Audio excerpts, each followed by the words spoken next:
Nearly 3,400 years ago, in the golden age of ancient Egypt, a king rose to power who would challenge thousands of years of tradition and nearly destroy the very religion that defined his civilization. His name was Akhenaten, and he would become known as the Pharaoh who tried to erase the gods. But to understand why his story shocked Egypt, we must first understand the world he inherited. For thousands of years, ancient Egyptians believed their world was ruled by a vast pantheon of gods. There was Ra, the powerful sun god, who sailed across the sky each day.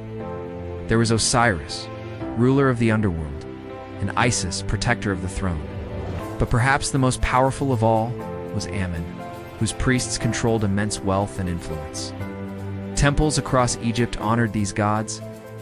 Priests conducted rituals daily, and the pharaoh ruled as the divine bridge between humanity and the gods. Religion was not just belief, it was the foundation of Egyptian society, which is why what happened next was so shocking. Around 1353 BC, a young prince ascended the throne. His birth name was Amenhotep IV. At first, his reign seemed ordinary. He ruled alongside his famous queen Nefertiti, whose beauty and power would become legendary.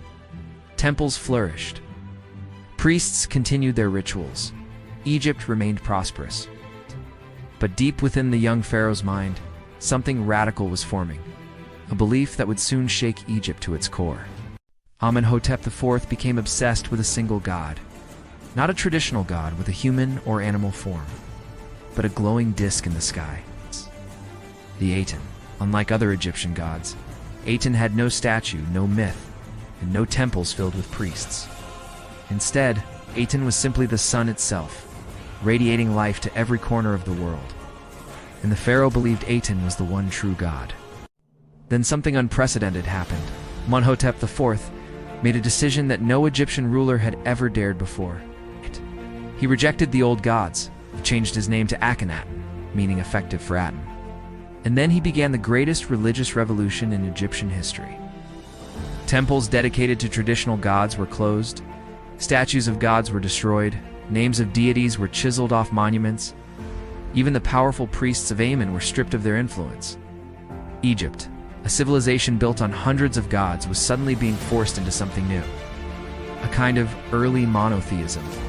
Akhenaten knew the old cities were too tied to the traditional gods, so he did something extraordinary. He abandoned the ancient centers of power and built an entirely new capital city. Its name was Akhenaten. Today, it is known as Amarna. The city was built in the desert, far from the old temples. Its architecture was open to the sunlight, honoring Aten's rays. Art changed dramatically. Instead of rigid, idealized images of pharaohs, artists now portrayed Akhenaten with an elongated face, wide hips, and a strangely human appearance. He was shown playing with his daughters, standing beside Nefertiti, receiving life directly from the rays of the sun. Egypt had never seen anything like it. But outside the royal court, many Egyptians were confused and angry. For generations, people had prayed to gods who protected them in daily life. Farmers prayed to Osiris for fertile crops.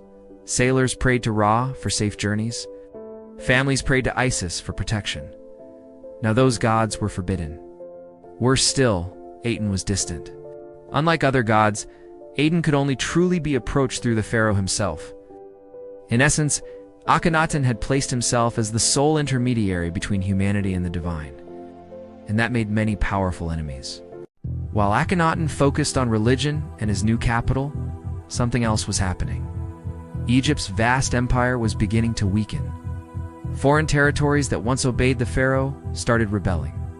Allies sent desperate letters begging Egypt for military help. But Akhenaten seemed uninterested. His attention remained fixed on Aten and his religious revolution. Historians still debate whether Egypt's power declined because of his neglect. But one thing is clear. By the end of his reign, the once mighty empire was showing cracks. Around 1336 BC, Akhenaten died. The circumstances remain unclear. Some historians believe illness took him. Others believe political forces may have been involved. But what happened after his death was even more dramatic. Because Egypt immediately began undoing everything he had built. The old gods returned.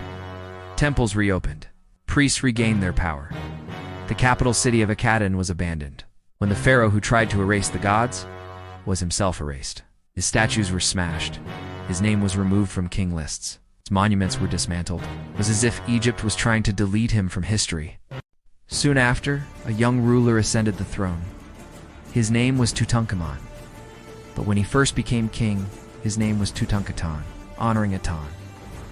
Under pressure from powerful advisors and priests, he changed it to Tutankhamun, restoring the god Amen. The old religion was officially back. Akhenaten's revolution was over. For thousands of years, Akhenaten was almost completely forgotten. His city lay buried beneath desert sands.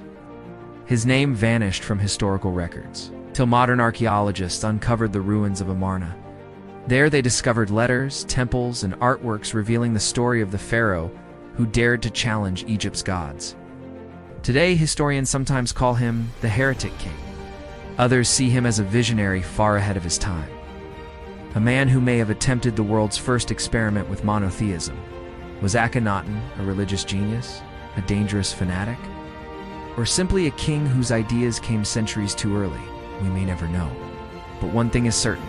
For a brief moment in history, one pharaoh tried to erase thousands of years of belief.